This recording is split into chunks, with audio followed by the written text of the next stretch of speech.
দর্শক, আপনারা জানেন গত ৭ অক্টোবর গাজায় সংঘাত শুরু হওয়ার পর থেকে টানা প্রায় ৯ মাস ধরে ফিলিস্তিনের গাজা ভূখণ্ডে আগ্রাসন চালাচ্ছে ইসরায়েল।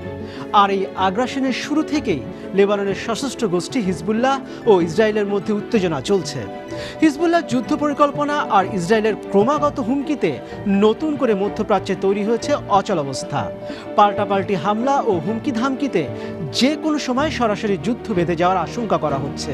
এই অবস্থায় আন্তর্জাতিক মহলে প্রশ্ন উঠেছে, সত্যিই কি সর্বাত্মক যুদ্ধে যাচ্ছে ইসরায়েল ও হিজবুল্লাহ? চলতি মাসে প্রধানমন্ত্রী বেনিয়ামিন নেতানিয়াহু ঘোষণা করেন লেবানন সীমান্তে যুদ্ধের প্রস্তুতি নিচ্ছে ইসরায়েল। তার এমন ঘোষণার পর ইসরায়েল লেবানন যুদ্ধের আশঙ্কা আরও বেড়েছে। ইসরায়েল বলছে ইরান সমর্থিত হিজবুল্লাহকে দমনে সর্বাত্মক হামলার জন্য প্রস্তুত তারা। এমনকি লেবাননে হামলা চালানোর পরিকল্পনা অনুমোদন সহ সব বৈধতা দিয়েছে তেল আবিব। হিজবুল্লাহকে রুখতে পশ্চিমাদের কাছে বারবার অস্ত্রের জন্য ধর্ণা দিচ্ছে নেতানিয়াহুর সরকার। তেল আবিবকে একদিকে সামরিক সহায়তা দিয়ে অন্যদিকে আবার ঠিকই সতর্ক করেছে দুই মিত্রদেশ যুক্তরাষ্ট্র ও জার্মানি।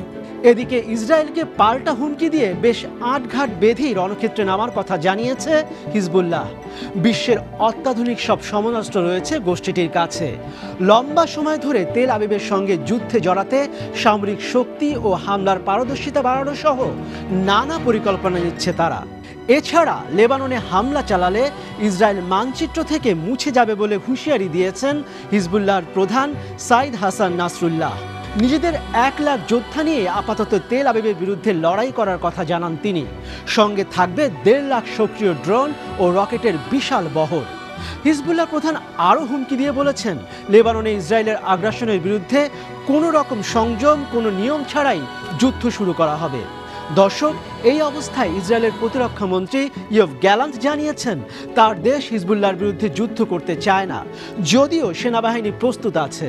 তারা একটি রাজনৈতিক সমাধানের জন্য কাজ করছে, যা সবসময়ের জন্য একটি ভালো বিকল্প। এদিকে লেবাননে সামরিক আগ্রাসন চালালে ধ্বংসকারী যুদ্ধ শুরু হবে বলে হুঁশিয়ারি দিয়েছে ইরান। পাল্টা জবাবে ইসরায়েল হুঁশিয়ারি দিয়ে বলেছে, যুদ্ধের হুমকি দেয় ইরান নিজেই ধ্বংস হওয়ার যোগ্য হয়ে পড়েছে। হিজবুল্লাহ ও ইসরায়েলের মধ্যে সর্বাত্মক যুদ্ধ নিয়ে ক্রমবর্ধমান উদ্বেগের মধ্যে সৌদি আরব সহ ৭টি দেশ নিজ দেশের নাগরিকদের লেবানন ত্যাগের আহ্বান জানিয়েছে।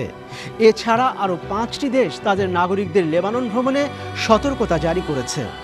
এদিকে লেবাননের সশস্ত্র ইসলামী গোষ্ঠী হিজবুল্লাহকে আর সন্ত্রাসী সংগঠন হিসেবে বিবেচনা করা হবে না বলে ঘোষণা দিয়েছে আরব বিশ্বের দেশগুলোর জোট আরব লীগ।